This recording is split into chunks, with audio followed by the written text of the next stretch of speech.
Hello and welcome to the official website of my new book, Decoding Air Travel. In this brief video, I'll give you a sneak peek at the book's contents so you can decide whether to buy it. If you're wondering whether the book's for you, if you take at least 2 plane trips a year, the book can save you lots of money and improve your comfort. In recent years, the air travel system has become very complex and frustrating.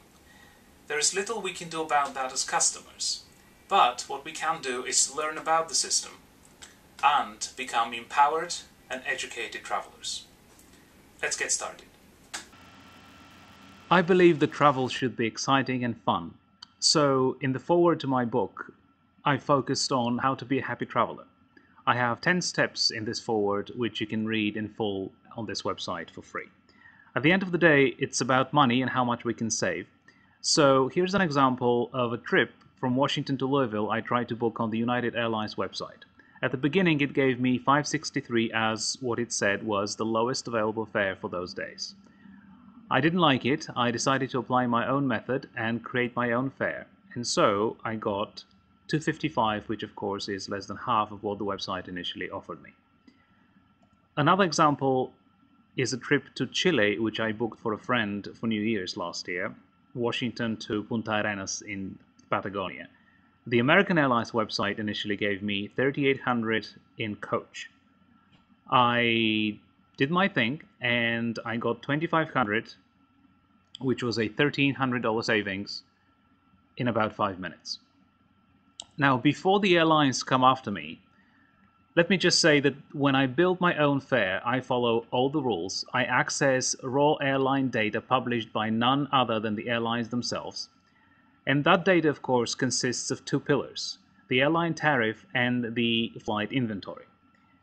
First, I go to the tariff, I see what fare has been published, then I go to the inventory and I try to get availability in the booking class in which that fare will book. These are the booking classes for the world's 3 largest airlines, which you've seen.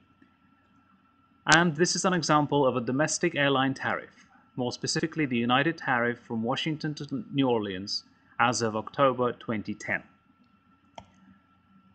And there's an example of an international tariff, which is the one from Salt Lake City to Hong Kong on Delta Airlines.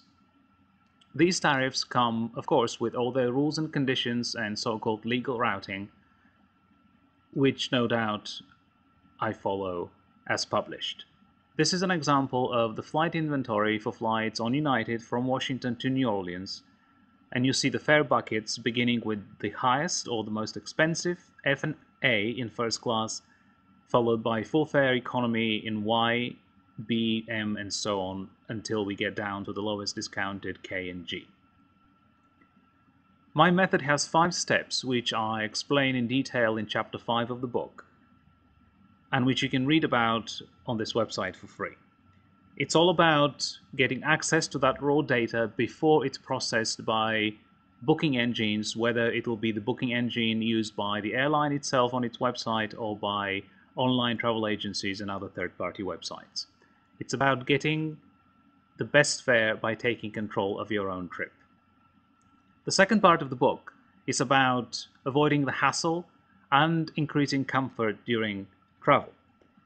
And you can do that as early as the time you book your trip, and especially on the travel day, by knowing how to predict delays and cancellations, what to do if you're misconnected or there have been other disruptions, and of course knowing how to make the best of the airport experience. The last part of the book is about the frequent flyer game. It talks about frequent flyer programs, but also about elite status, how to gain and maintain it, as well as the benefits that come with it, upgrades, award tickets, with specific strategies and tactics on how to secure upgrades in advance and how to book award tickets. Finally, I made a case for travel education, because I believe that if we want to not overpay for plane tickets, if we want to avoid hassle, if we know how to handle any disruptions that happen on the travel day, we need to educate ourselves. Most of us think we know everything about travel, but then we keep complaining about the airlines. So travel education is very important for the modern sophisticated frequent traveler. And finally, I have a glossary of the terms used in the book, which you can read also for free on this website. Thank you very much, and I hope to see you at one of the events in various cities in the country in the next few months.